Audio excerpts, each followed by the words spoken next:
Welcome to Copenhagen and welcome to Faith at the Summit.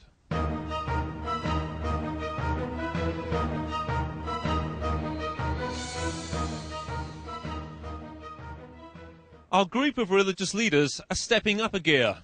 Today they're at the Klimaforum. Some of them are getting a little impatient, talking about the need for sacred action. But what does that mean? And what's their message here with the delegates in the centre of Copenhagen?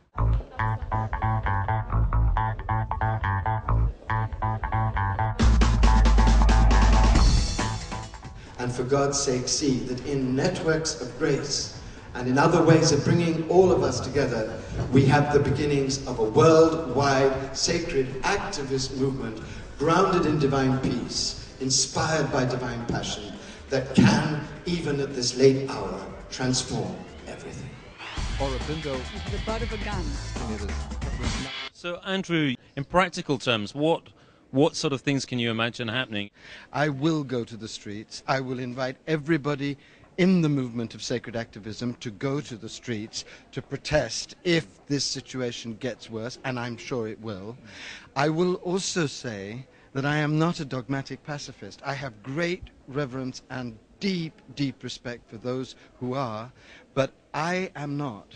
Bhikkhu Bodhi as a Buddhist, many people, I suppose, would think, I don't think that kind of behavior can ever be justified, but what would your perspective be? Well, I would say that we have to make a distinction between two types of civil disobedience. One would be civil disobedience, which involves inflicting physical harm on other people or damaging the property of others. And that, I would say, is prohibited to me, especially as a Buddhist monk.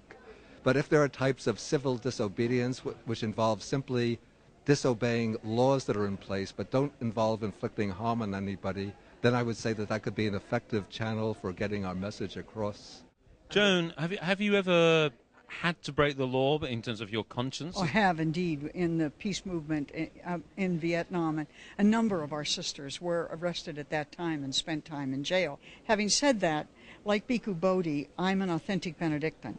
I have no intention of becoming what I hate, but I will not create the destruction that destroys me, but I will not defer to that destruction under any circumstances.